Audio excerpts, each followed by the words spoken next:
Hi, welcome to episode 71 of the American Tributaries podcast, where to break out of the bubbles we all live in, we're using modern technology to explore the various currents of people in our great country, kind of like a 21st century Lewis and Clark journey. I'm your host, Michael Whidden, here in Brooklyn, New York, and thank you for joining me in this exploration of America. Today, I'm delighted to be joined by Ron Heller, who lives about 1,300 miles west-southwest of me in Oklahoma City, Oklahoma, where he is a practicing attorney. And Ron and I were connected by his son, Eric, who is a good friend of mine from my days as an attorney. So first, thank you very much, Eric, for bringing us together. And Ron, thank you very much for joining me today. How are you doing? And could you share a bit of your story? I am quite well, and I'm ready to tell my story, I Yeah. guess. Yeah, no, it's deliberately open ended, but Okay, um, well, so let me say, start wherever you want. give a little bit of background. I am a retired lieutenant colonel in the infantry lieutenant colonel. Uh, I served 8 years active duty, including 18 months in Vietnam. The balance of my service and a great deal of my life was as a Cold Warrior regarding the Soviet Union as the evil empire. And so that might give you kind of an idea of where I might be coming from. I'm pretty conservative, uh, and that's I was born in Austria, and and I came over when I was 5, so I don't remember much about it. Mm-hmm. But I've been there many times since. So that's my background. Mm-hmm. What would How you did like to hear about? so? How did you end coming from Austria? How did you end up in Oklahoma to start, or what was your Oh, path no, after no, that? no, no. My mother married. My father was in the German army, and he was killed by the Russians. My bête noire, and she remarried an American army officer in 1947-ish, and we came to the United States. I was an army brat all my life, and we lived in, I think I counted them once, and I think I went to 21 different schools. Mm-hmm. So we moved around quite a bit. I have a brother born in New Jersey, Fort Dix. I have a sister born in Italy and one born in Denver. Wow. So we've been around a little bit. Yeah. How do you think that shaped your, I guess, like your outlook on life, like having all those different places to live? That could be exciting, but it could also be very Well, disruptive and unsettling. some people are traumatized by it. I loved it. It was great, and I'm sure it's given me more of a cosmopolitan uh, uh, worldview rather than a narrow parochial view. Mm-hmm. Uh, I think it did me more good than harm. Yeah. Yeah, I think there's when I was in the Navy from 93 to 97, and I was stationed in Japan, and I Okay. think so I was in Japan, and like all over, I was in the Persian Gulf and all over Southeast Asia, and I think that to me there's something about just kind of those the immersion in so many different situations, and learning about kind of adaptability. Where were you in Japan? Yokosuka. I don't know where that is. I visited a niece who was a Marine at the time Mm-hmm. at uh, gosh, I can't. The name escapes me, but just last year or so, Was it it in was Okinawa? no, it wasn't in Oh, Okinawa. It okay. was in southern Honshu. Okay. All right. I was outside of Tokyo. Yeah, So, but it was, and for me, like I grew up on Long Island, but like but I never traveled. So for me, the Navy really was like my gateway to the world. So I'll be forever grateful for that, as well as the college education that they covered. yeah. It makes you a more interesting person to yourself as Yeah, well as to others. yeah.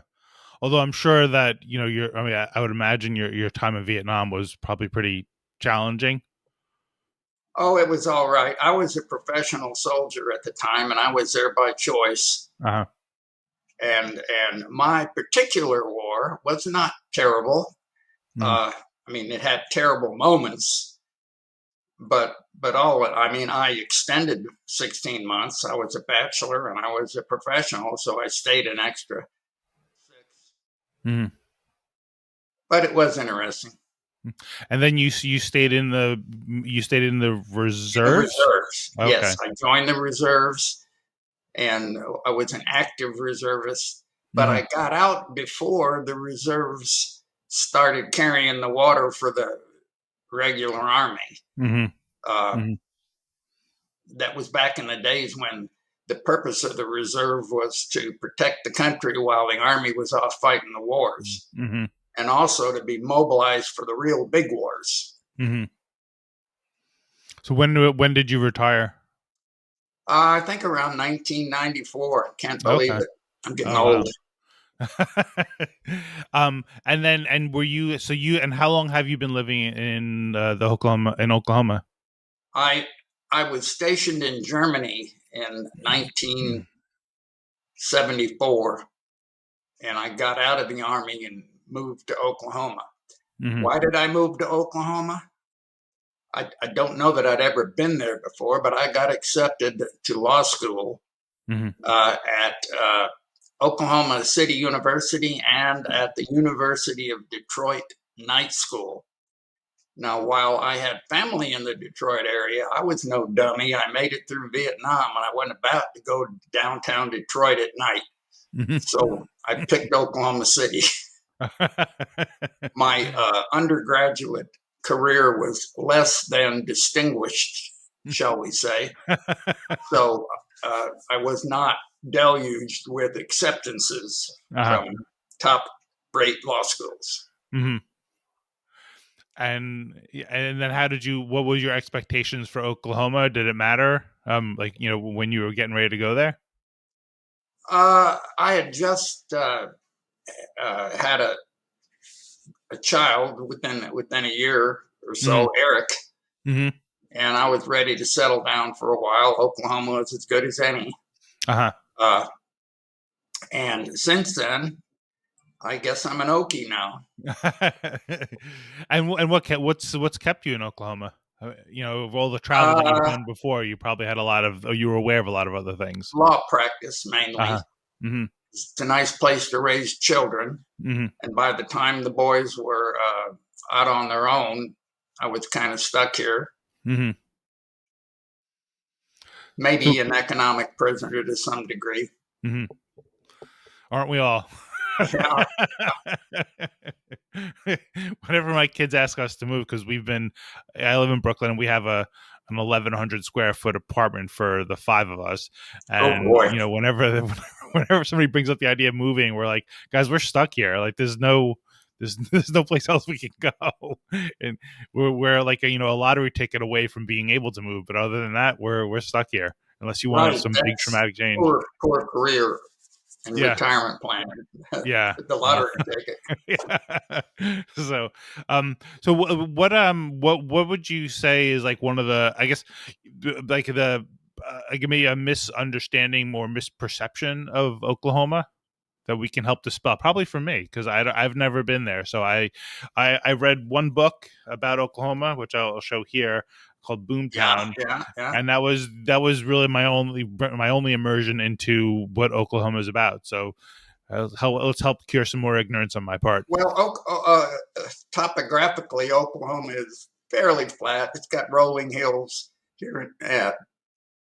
Uh, it's divided into regions. One is called green country, and that's because it has more rain and more water. It's the eastern part of the state, and I think the central part is called, gosh, I don't even know, prairie country or something like that. Mm-hmm. And it gets pretty dry here. Uh, Oklahoma City has undergone a renaissance in the last 20 years. Uh, and it's become an interesting place to visit. It used to be that 5 o'clock, the downtown streets were deserted. Now it has a vibrant area,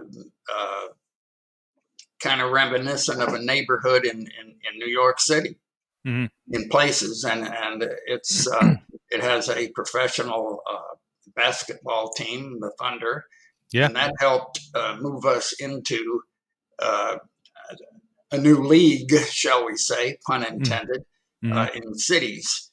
I was against spending government money on a basketball team of all things, but I think it was worth it now in retrospect. It fueled the change here. Uh, Another thing, the main thing that we did was enact something called the MAPS program, MAPS. And I'm not even sure what it stands for. Metropolitan something something. And what it was a 1% sales tax, and the money went to specified projects that did not, that paid for them, that didn't just create more debt. Mm-hmm. So, and the MAPS has been renewed like 4 times by the taxpayers because, and even me, I voted for it, and I'm against tax raises. But here we see the results, and it had a very transformational effect on Oklahoma City and Oklahomans to some degree. Mm-hmm. Fascinating. And what are some of the effects what are the effects that you've seen?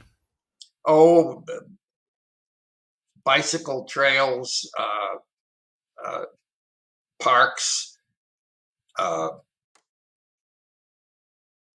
stadiums. I Mm-hmm. think it built the big stadium that the Thunder's playing at, Mm-hmm. or maybe not, but that's the kind of thing. I And see. rather than float a bond issue that puts us in bigger debt, Mm-hmm. it saves it up and then pays for it. Okay. So that's really kind of neat. I'm sure there's a list a mile long of things that it's done, but you can see the results Yeah. and use them and participate. So it's a pretty good deal. And the politicians haven't, at least not to my knowledge, taken the money and squandered it on things that enrich certain people. Right. Yeah. The thing with like sports teams, and I don't know, I don't know. This is just my own observation, but I think like so I live in Brooklyn, and we have the Brooklyn Nets. And to me, one of those benefits of a sports team is like if you didn't have the Oklahoma City Thunder, people would rarely hear about Oklahoma City other than something newsworthy or not. I don't know when it would come up. For Brooklyn, to be honest, like and this is again one of my I think criticisms of like these days is like of the news, because the only thing you see in the news is the bad stuff. So in the New York City area, if you didn't have the Brooklyn Nets, I mean, quite often the only time people would hear about Brooklyn would be if there was some kind of crime committed. And yes, crime Right. happens in Brooklyn. It's a borough of 2 million people, but a lot more than just that happens. But the news rarely reports that. Um, and I think having the Brooklyn Nets as something on the national stage gets people to hear more about Brooklyn, other than in just some tidbit about the about crime. And Right. I would imagine, I mean, Oklahoma City has a different issue, but I think I would imagine that the benefits are just kind of people hearing about Oklahoma City and having it constantly on their radar. Is that I, right? I agree. I agree. And if I'm not a sports fan, I Uh, think I went to one game. One of my clients took me. It was kind of fun, but uh, I'll tell you the truth, I didn't care who won. So at any rate, that's what's happening here. uh, Oklahoma City is becoming a pretty vibrant place, hmm. especially compared to what it was. Yeah. I They was Go on. years ago they built a river walk trying to emulate San Antonio. If you've ever been to it, it's fantastic. Yeah. We're not quite Beautiful. there, but it's on the way. It's Hmm. pretty nice. And then when you add the METS projects to that, it's impressive. So what's a perfect day for you in on a day off? You know, I I don't play golf. I purposely avoided it. I don't play tennis, and I don't play bridge. Mm-hmm. Uh, so perfect day off. I just kind of rest. My wife and I like to go for drives. Mm-hmm. We're constantly challenged to find a place for a drive that isn't too far away. Uh-huh. That's one. The main disadvantage of this place is you've got to go several hours to go to someplace interesting. Uh, Mm-hmm. but I really don't have a perfect day. Mm-hmm. I just I read. I like to watch movies, Mm-hmm. and I like to go on drives. Just not long ago, a week or so ago, I had a probate to file in Bartlesville, and that's a 2.5 hour drive. So I talked my wife into going with me to keep me company. Mm-hmm. And Bartlesville is right near the town of Pawhuska. And Pawhuska is the home to Ree Drummond. I don't know if you've ever heard of her. She's No. styled the Pioneer Woman, and she has a very successful cooking show on PBS. And she's written umpteen books. And look up the Pioneer Women sometime. And she took this dried up little town of Pawhuska and revitalized it. She built a thing they call the mercantile, Mm-hmm. and it's become a huge success story. So I took my wife by there on the way home, and that was kind of entertaining. Wasn't a weekend, but it was a fun day. I Yeah. got to uh, have some company and took her to the Pioneer Woman's hangout. Yeah. It was interesting. The one when I was reading about Oklahoma City, one of the things that really blew my mind, and I got to say, like this podcast and a not for profit that I started really kind of sprung from this particular insight, was when I never knew that Oklahoma City's founding was a land run that was in 1889, I think, Something and like that, 1889, 1887. I'm not sure. yeah, and then but like but from that it just got me thinking about how that was only like 130 years ago or Right, so, exactly. and it just kind of started making me thinking about how a lot of the differences in the country are rooted in so many different things, but one of them is just the fact that like you have communities that sprung up out of nowhere just a few generations ago, and how can a place like New York City that's been around for 400 plus years be like a place that sprung up in the prairie 130 years ago? Like there's just going to be differences, and obviously I think there's a lot of commonalities,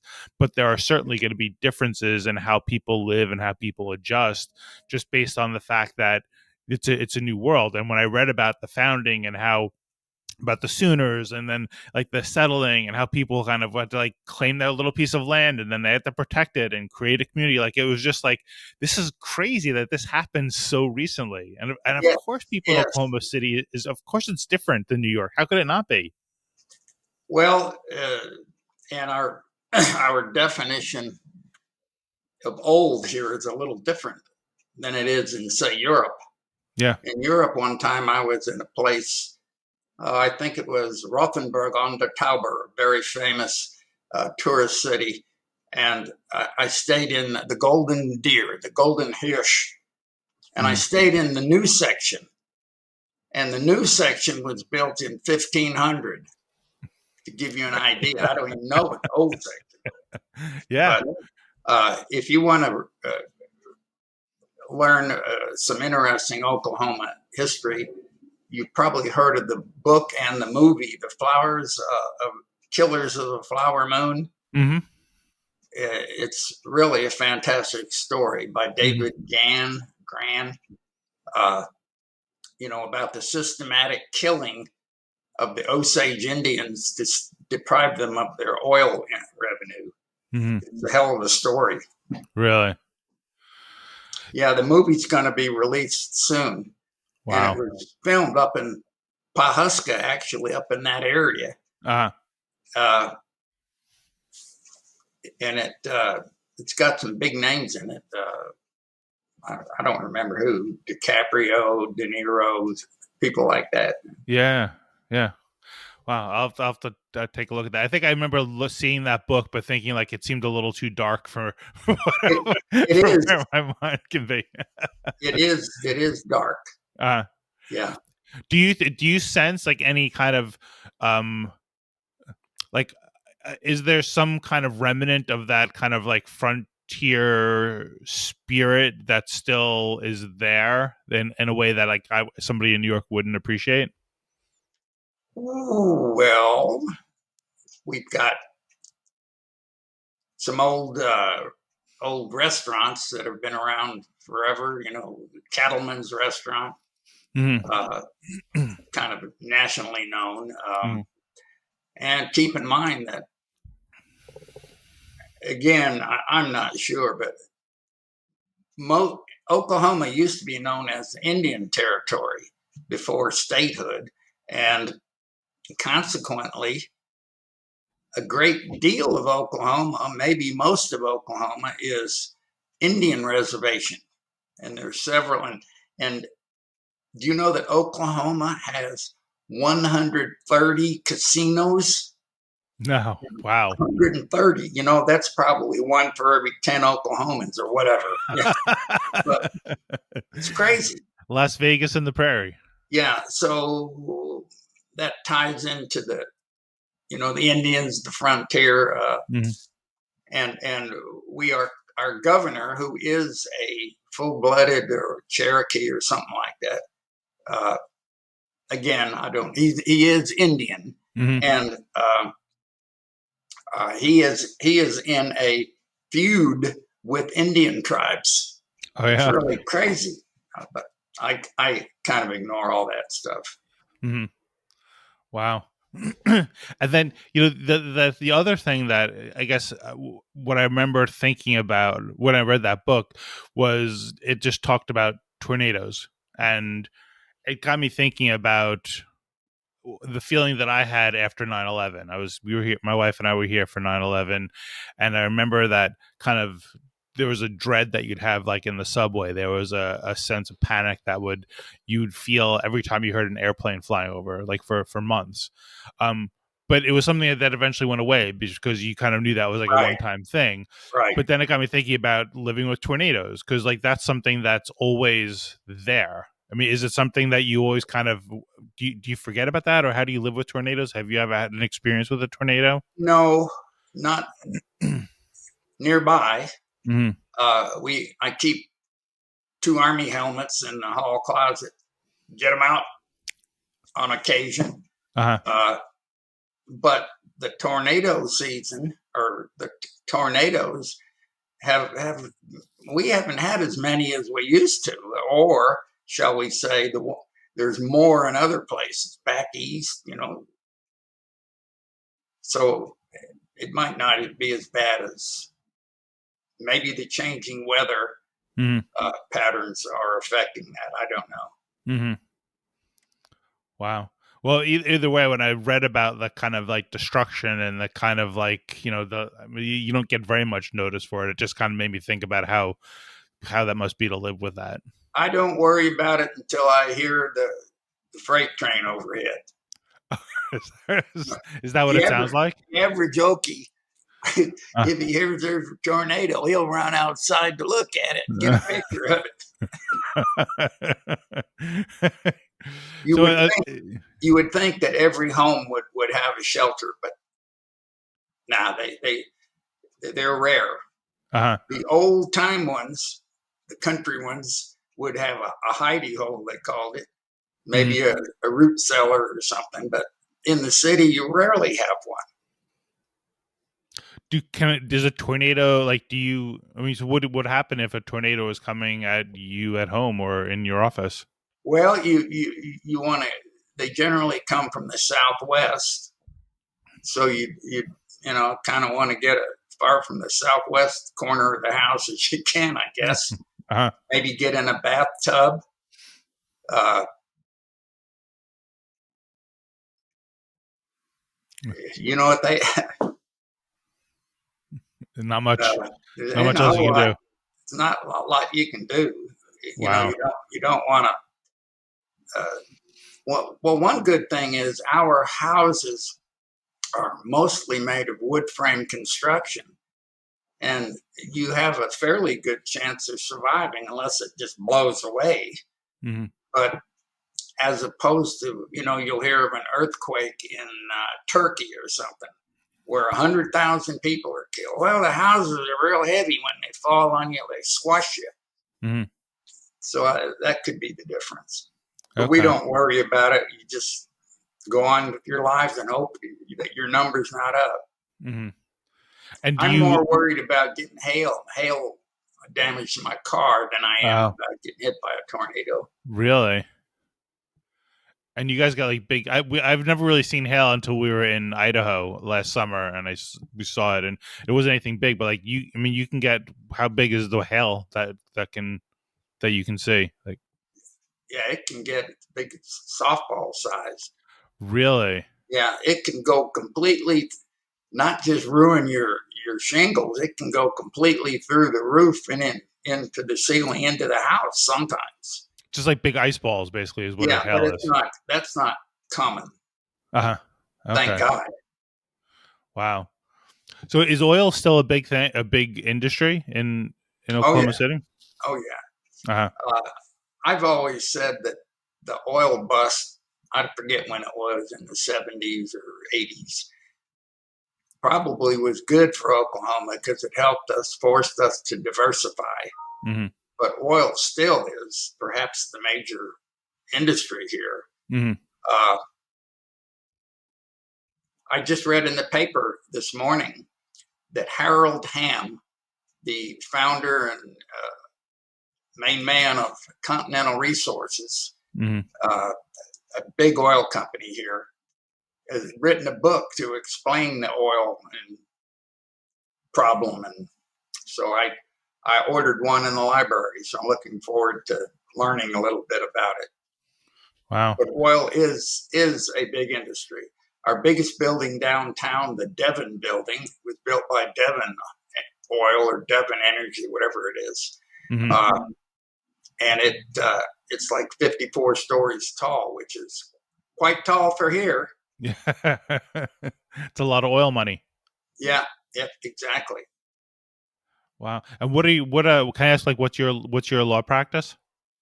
My law practice it's primarily estate planning, Mm-hmm. entity formation, and somehow I got into a niche of dental practice sales, Mm-hmm. and I have been involved in more than 150 of them, Wow. uh, plus other professional practices. Mm-hmm. How does that happen? I don't know. It just Mm-hmm. happened. Well played. Yeah, exactly. um But that's kind of what I do. I stay out of the courtroom except for probate mhm. hearings. Uh, I don't plan to retire. I'm 78 years old. I don't plan to retire, but I could just come in to the office one day and say, "That's it. I quit." Mhm. It's a nice position to be in. Yeah, it took me. I had a big office, and it took me a year to get rid of stuff. I had 200 corporate minute books to return. It took me a year to poise myself. Now I could get out in a weekend. Hmm. That's So, great. but I don't plan on it.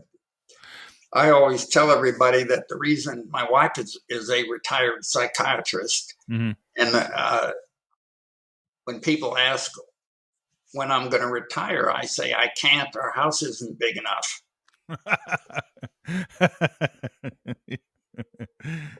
So what was it like when your son, when Eric tells you that told you he wanted to be an attorney himself? Oh, that was fine. Uh, You know, I didn't have any. I don't know that I encouraged him uh, or that I tried to encourage him in that direction. I don't think so. mm, Just whatever. Both Eric and Mark, my younger son, who was 15 months younger than Eric, mm, are very capable people mm, and capable of supporting themselves. And as soon as I figured that out, like when they applied to colleges, I didn't fill out any applications. yeah. Some parents, especially moms, they'll fill out the application. I didn't do any of that. I just, hey, what, I don't know. Maybe I let my secretary help, back in the day when you had to type things. I don't Yeah. know, but I didn't fill out anything. Mm-hmm. So they did it all on their own. I Mm-hmm. one thing that I did do is I helped engender a love of travel to my boys, and in 1989 we went on a big European trip, backpacking around Europe, Wow. and I I forced the boys to learn how to maneuver through a train station. Mm-hmm. And okay, now you find us the train to Munich, and Wow. what track, what what platform, etc. So, Mm-hmm. and then I think I did too good a job because now they're better traveled than I was. So, Eric is all over the place. I can see oh that yeah, on yeah, Facebook. No, I mean, I think to me, I think that if you can kind of get comfortable with that travel, it's really, I think it's empowering to be able to kind of go anywhere and confident enough that you can kind of get oh through. yeah, yeah. Um, I think one of the things that I've realized about myself though, and this is really why we're talking and why I had this podcast is, I always felt in retrospect, and this is like 51 years of retrospect, I realized that I had always been more, I guess, curious about all the other countries that are out there, and I really never had tried to be curious about our country, which is like so vast. Right. So I'm trying to make up for lost time, and learn about the rest of the country. Like I have never been through Oklahoma, nowhere close. The entire middle of the country, I've never passed through. Have you ever one of my favorite places, if you're a history buff, is Gettysburg. Have you been there? Yeah, a number of years ago. Yeah, Yeah, I really like that. I like traveling. Uh, yeah. Last March, my boys took me to Patagonia. Ah, that must be beautiful. Yeah, so we traveled around Patagonia. Eric put together, and let's see, Mark was in charge of accommodations. Eric was in charge of travel. uh It was pretty good. I didn't have to do anything except show up. Two capable tour guides. Oh yeah, yeah. We had a good time, and Mark was the driver. Mm-hmm. He's a good driver from L.A. Eric, not so much. Mm-hmm. But Yeah, living in New York, he doesn't get yeah. too much practice. No, no. What was it like when Eric started setting when one of your children started having roots in like New York City? For somebody from Oklahoma, had you been to New York City before? Oh yeah, yeah, Uh, yeah.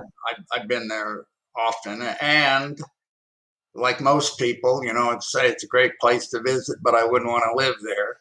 yeah, It's a better place to visit when you're being shown around by somebody who does live there. yeah. Uh, no, other than the distance, I didn't bother me. Eric Eric's in Manhattan and Mark is in West Hollywood. Hmm. And people say, well, it looks like your boys moved as far away from you as they can get. And I say, no, no, not at all. They moved as far away from each other as they could get.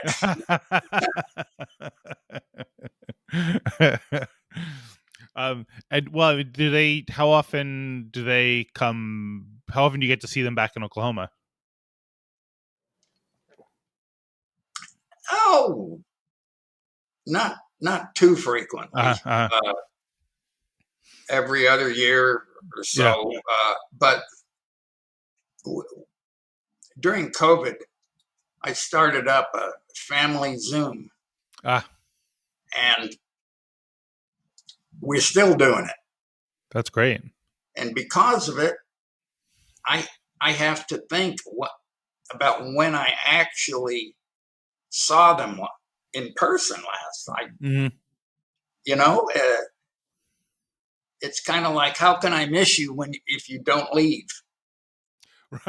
You know, Right.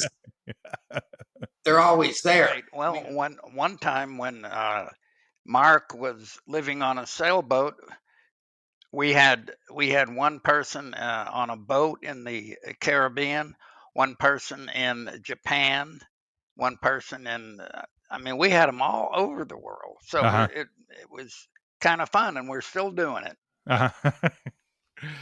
So for you, like I guess, like when you have come to New York, does New York City? I mean, does it make sense to you? I mean, like, or is it And I guess, I mean, it's a very generalized thing, but like I know that you've been all over and you've seen it, but like, do you understand why like some people enjoy living in New York where where Sure. others may not? The thing that impresses me the most about it is not so much the idea of the big city, but the neighborhoods Mm-hmm. within the big Mm-hmm. city. Uh, there is a little bit of that golly, look at all the tall buildings, Mm-hmm. but you get past that real quick. And the rest is the neighborhoods, the vibrance of it all. Yeah, I feel quite at home there actually. Yeah. Yeah, I think for me that's one of the things that is. I mean, New York City in some respects seems very impenetrable, and I think it is difficult to kind of settle in here because when you move to the city, you're one of 8 million people, so you desperately have to find, you want to get into your neighborhood or your niche or your group, and I think to me that's one of the reasons why I think the sense of identity becomes more pronounced in people in New York than like in other parts of the country is when you live like in a city of 8 million, it's easy to get lost. So you got to figure out like, where's my tribe? Who's my tribe? If you go to school here, it's kind of easier to fall into that. If you go to work for a big company, it may be. But for a lot of people, it's still kind of like they're trying to figure out like, where are the people? Who am I supposed to hang out with? Because there's so much happening. It can be overwhelming. And I think another way of kind of getting comfortable is getting, becoming, I guess, understanding your area, because I feel like what people perceive of New York is not necessarily not true, but it's just one small part of it. And I think there are problems that we need to fix, but there's so much more happening here that I think just gets kind of lost when people perceive New York just like the other way around. When you hear about Oklahoma or a lot of cities or a lot of Right, states right. outside New York, there's a very superficial understanding that people actually kind of embrace and hold on to in judging those areas versus kind of being open to realizing that we probably don't have any clue about that other area. Right. you you have to get used to it. Yeah. Yeah. So for somebody like myself, if I were to come to Oklahoma City, what would you suggest doing for, or maybe even Oklahoma? Like what are the things that you would recommend a visitor do if they're coming into Oklahoma? Well, the thing that we have that a lot of places don't have is the Indian heritage, and there are some really great places uh, within a few hours drive of Oklahoma City. Uh, uh, Indian heritage centers. Uh, Fort Sill uh, was for a long time. Geronimo lived there. He was imprisoned there. Uh, in fact, he died there, and I used to take visitors to see Geronimo's grave. Uh, so the Indian heritage places are interesting. Mm, Uh, you spoke earlier about the land run. Well, there's a sculptor. I think he's from Norman, Oklahoma, who has built a uh, a series of castings that depict the land run. I mean, this is bigger than real life. These I don't know what the scale is, but they're huge. mm, There's a whole bunch of them, maybe I don't know, 20 or so, uh, and they're quite impressive. And I take people to to see that. You might Google the land run statues in Oklahoma City, and they're it's a big deal. It's pretty neat. yeah. So I take them there, and we go to also down in Lawton. We can take them to see the buffalo, and the buffalo are not in a cage; they're running loose. Wow.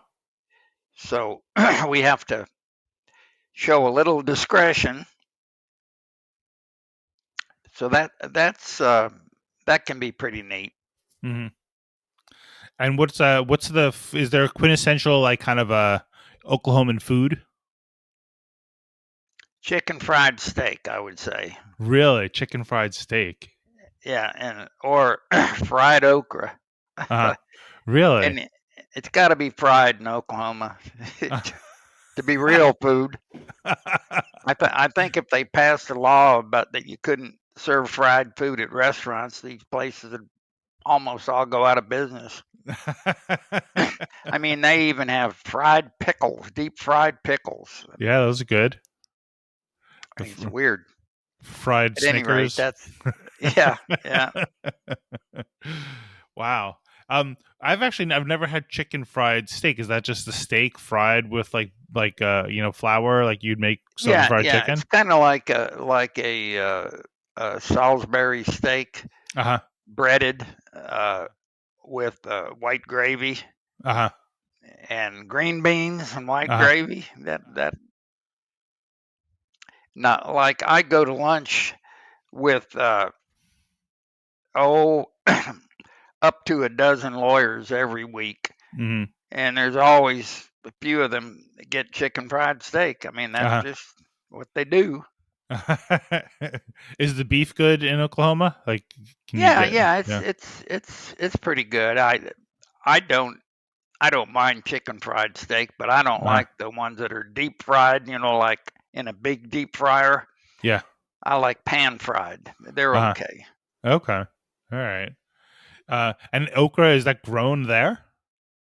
I imagine it is. Yeah, I don't have Uh, anything to do with it. uh, I was in South Carolina last year. And we visited an okra farm on one of the islands.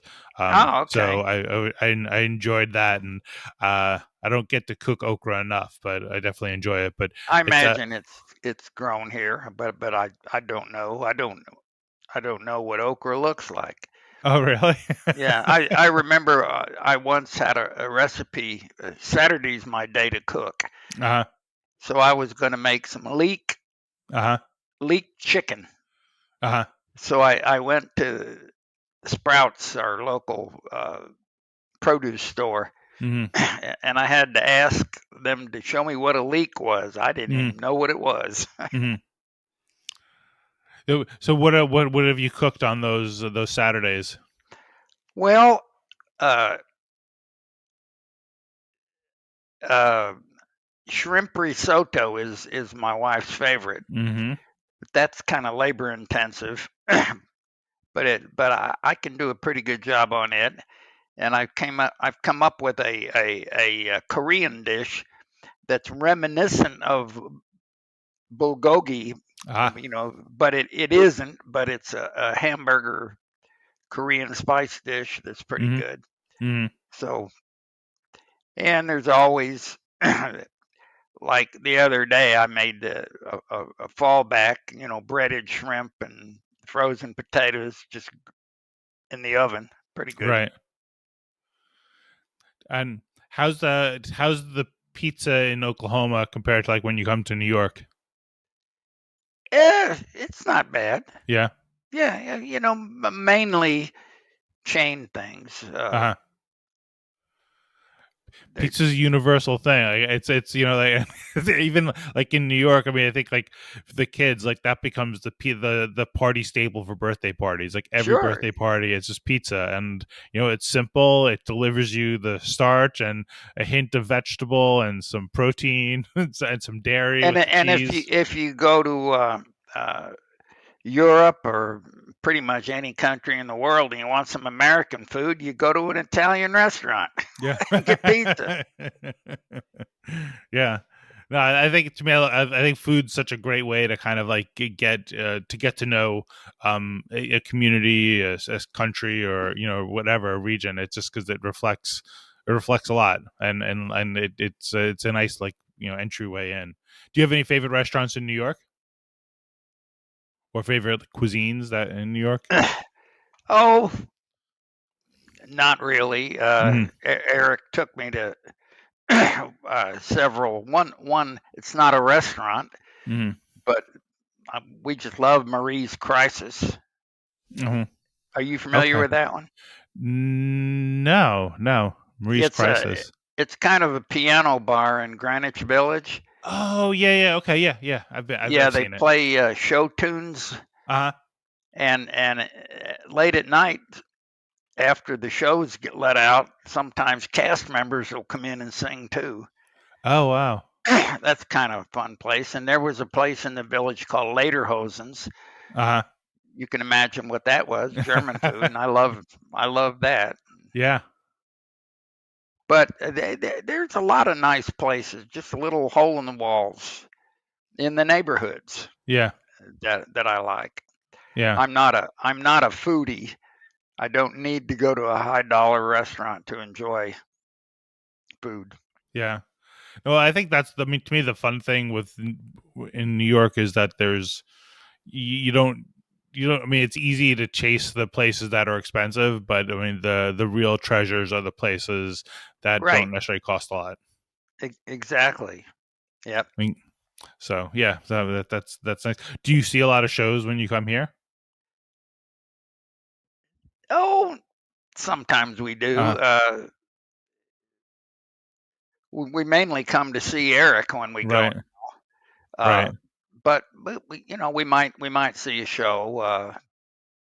Uh,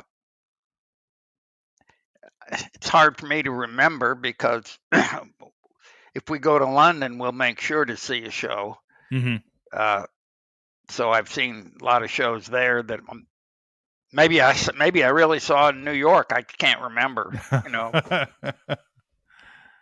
Yeah. but we like going to shows. Hmm. All right. Um, let's. You had mentioned when we first started that you identified yourself as conservative, and I was Right. wondering, like, what when you said that, what that means to you. Well, that means that I have what I consider traditional values of self reliance, being responsible for your own actions, being responsible for taking care of yourself, not expecting government to take care of you all the time. Hmm. Kind of in a nutshell, Hmm. uh, I'm not at all pleased with the way the conservative movement has gone around the bend. A good solid conservative like Bob Dole, Hmm. eh, he wouldn't make it now, because he's not crazy enough. Well, Hmm. I think he's dead, but at any rate, Two impediments. yeah, yeah. So and it's what's going on is just disgraceful. Yeah. Uh, we've got a you know a guy pushing senility as president, and we've got a wacko that I will admit that I voted for the first time. Uh, Hmm. but we don't have good choices, and I wish our parties would give us good choices. Yeah. And we have at least the conservative movement has turned into what the communists used to call the cult of personality. Hmm. One of the my perceptions of like where things have gone is my sense is like in the public domain, the people that get the most attention are the ones who are the most extreme. And I Sure. think that with the more extreme becomes the more dogmatic. But I think with that also becomes more hypocrisy, like by nature, because I think the other part of like human nature is that like we're all hypocrites. We all like will say one thing, but we're all like, but you want it easy on yourself. Like there's no way to be black and white because you can say one thing, but there's easily something where you would kind of fudge on that principle. So I guess like what I've been trying to do in my conversations and outlook is to kind of tread a little bit more carefully to realize that, we all have blind spots. We all have, blinders on for certain things that are inconvenient truths, about, how we Right. feel about the Right. world, and to maybe be more humble in our positions to realize that somebody else is also as flawed in their judgment as I am, and we're all trying to, I think, live decently, but I think we're all victims of where we live. And I think that to me, like one of the things with like conservatism versus like living in New York is, and I had this came to me talking to a guy on this podcast who lived in Wyoming, where it's 5 people per square mile versus 26,000 people per square mile Right. in New York, is that there are things that you can't be self-reliant on, because if you try to fix the plumbing in your apartment and you screw it up, you have an entire apartment building that could have a problem, or you could have a fire if you try to play around with the electricity. And there becomes a sense of, I think it's better for other people to do it, the experts, versus you, and it's easy to do it because you have a critical mass of people. But I Yeah, that's still a good think point. that it goes the other way, to where you still have to check yourself to still accept responsibility for yourself. I think, but I think it goes, but I think it's more like we're all hypocrites, and we all kind of get caught up in our own worlds, and sometimes we drift too far in one direction. And I think that while we can be dependent on the government or services to do certain things so it makes sense, we still need to check ourselves to realize that we do still have a part to play, and we need to be probably more engaged than the prevailing culture might push you. And it probably works the other way as well. But I think maybe it's just more about being humble and realizing that you don't have it all figured out, and we True. should kind of learn from each other. Well, the problem is now we're so polarized, people don't want to hear. Yeah, Their freedom of speech is only if you're saying what I want to hear. right. Otherwise, shut up. You're Well, crazy. but the thing, even with like the idea of like the polarization, is like the way I frame it is, I think that we've been rubbernecked. I wrote an article about this, but I think we've been rubbernecked into like a state of polarization. But like I feel like whenever I talk to people who've actually traveled across the country or gone outside of their comfort zone, they never kind of come back saying what a crazy country, or what a bunch of, like, they were so mean. Like everybody comes back, I think, like almost like kind of elated that they had that experience. And Yeah, I think the reality is different than what what we're being fed on in the media by politicians and 24/7 news channels. yeah. I think you're right. The the news just irks me because they tell you what to make of it. You Right. know, and I don't care about these talking heads what they Yeah. have to say. Yeah. There'll be a speech, and then they'll tell you what you're supposed to make of it. Right. I mean, I can hear, Yeah. Yeah. Yeah. And kind of. I think and I think it's also like what I've seen, and I've always voted Democrat, but I think that there are viewpoints that I think it's good to kind of step out of to realize that there are other ways of seeing things too.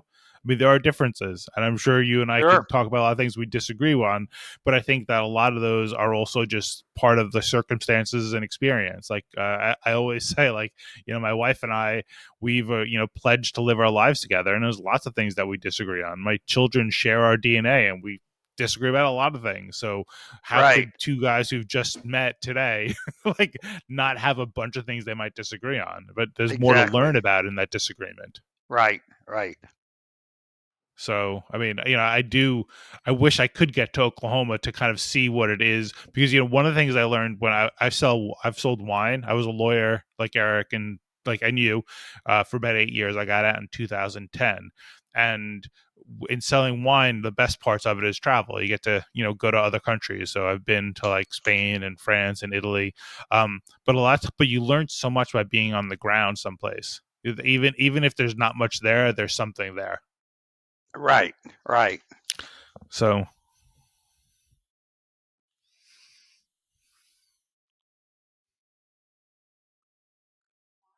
Sure. What is it? Yeah.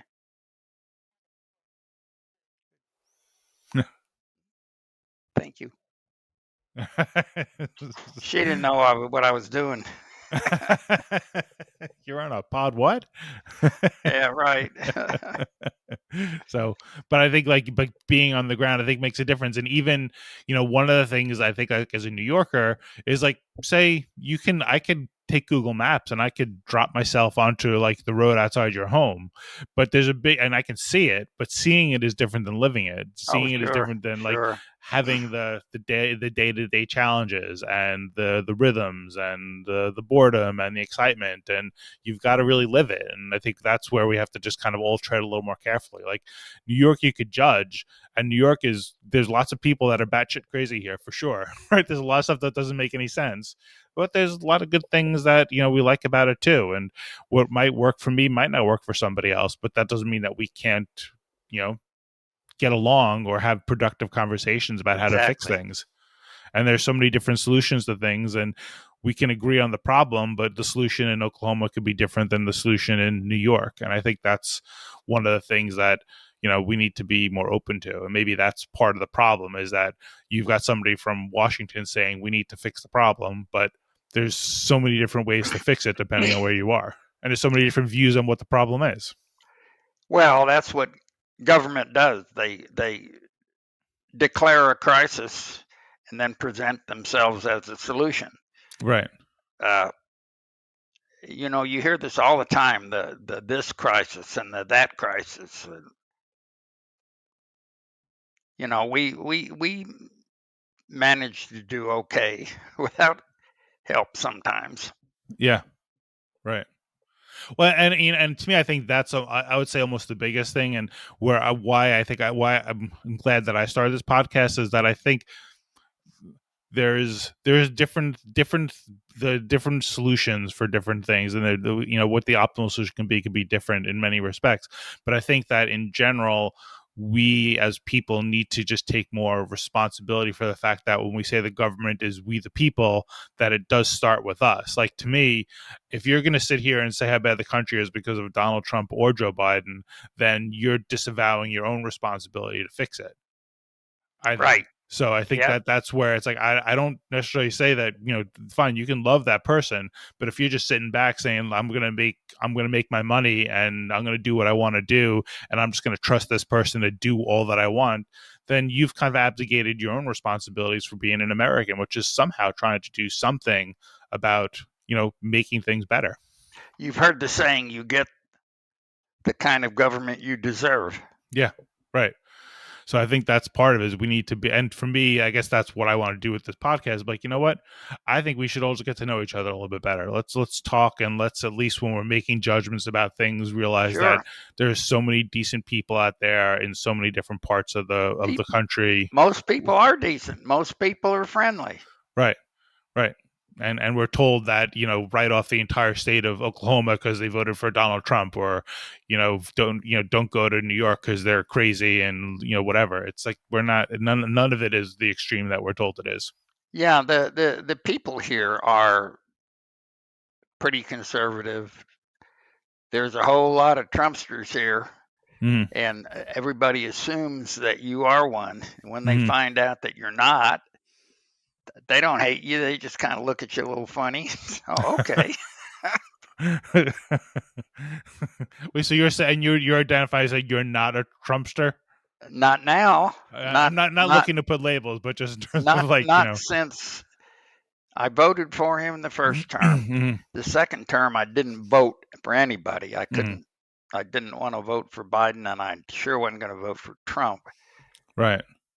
And I hope that he doesn't run this time. I just, and then if he does run, I hope he doesn't win, Mm, because I don't know that our government, our form of government, could stand another guy like him. I yeah. don't know. Yeah. And I'm a conservative. Yeah. Well, I think I can say that in my last 2 years, I've become a lot more in starting this podcast and just trying to learn that I've become so much more. I would say optimistic for the government, but optimistic about the people. And I think that, I'm gonna believe that we that the right the best decision will be made. It might not be it might not be the best, but the better decision will be made, whatever it is. And I do think that I think that the social media and everything has forced us to confront a lot of problems and a lot of hypocrisies, and we need to be more mature as a democracy to acknowledge them. And one of those is just kind of understanding that we're all interconnected. Like 2 generations ago, when you moved here in the 40s or 50s, what happened in Oklahoma was pretty remote compared to what happened in New York City. But now we all Right, get to right. see it, read it. But there's also good things, and conversations like this, I think, are the good things. Which is, it's not just about what the media tells us, but about these other connections. Whether it's you talking with your sons on the coasts, or me having this podcast with you. So I appreciate that. So, Well, one thing bef- before we go, a couple of mhm, comment. One, I think the this artificial intelligence mhm, is going to have a huge impact on us. Perhaps the same as the portable phones, and mobile phones has had mhm, on our lives. And we'll of course we'll see. It could just become a a routine tool mhm, that you don't even think about anymore. But I think it's going to be pretty big. mhm, Uh, I, I I think that an impending problem we're going to have are the electrical car thing. People are jumping on it without understanding the economic cost as opposed to just the dollar cost. mhm, Uh, we're going to be up to our ears in old batteries that can't be recycled. But the good news is that Toyota just, did you hear about Toyota's new battery? no, Solid state battery can be charged in 10 minutes, wow, 900-mile range or 700-mile. Just amazing. wow, So I don't know. Maybe we're going to be saved by technology. yeah, But I have a lot of faith in technology because people have been threatening overpopulation and starvation and for hundreds of years, and we've always kept ahead of it. So I'm hoping that we can still do it, and I think we'll solve this climate issue, which I think is a bit overblown. because as soon as they start talking about it, they'll talk about transferring money to the poor countries to help them. It's all about transferring money. Mm. Uh, but we'll see. I won't. Mhm. Maybe you will. Yeah. And yeah, and my kids. No, it's true. I read this book about a gentleman who was 109, and he was born in 1905 and died in 2014, and talked about all the different changes that he endured and saw. And I think there's so many different things that can be scary, and they're good and bad. But I think, like, there's that capacity for human efficiency, and again, we got to take responsibility. We all have individual choices to make about how we're going to use these things. So. So to wrap up, can I ask you what you may have already answered the question, but what gives you hope at the end of the day? I think our technology is going to help solve the existential problems, uh, and ultimately people will do the right. It works out. It's always worked out, and why won't it continue working out? Mm-hmm. Who knows? I'm upbeat. Maybe I'd be more worried if I was 30, but I've only got to put up with it a little while longer. Yeah. Each generation has its burdens, Yep, and I think maybe that's part of true. it is taking the responsibility. We don't have the Dust Bowl, we don't have World War II, we don't have, the Cold War face off, we don't have Vietnam. This is ours. So, all right. Well, Ron, thank you so very much for having this conversation. I really enjoyed it, and I'm honored to have the chance to meet Eric's father. So, thank you very, and thank you for Well, all your service too. you're quite welcome, Michael, and thank you for yours. All right. Appreciate it. Cool. All right. Thank you. And then thank you to all the listeners and viewers out there. May you go out and explore our country with curiosity, respect, compassion, and humility. All right. Thank you. Thanks so much, Ron. Take care. Bye bye.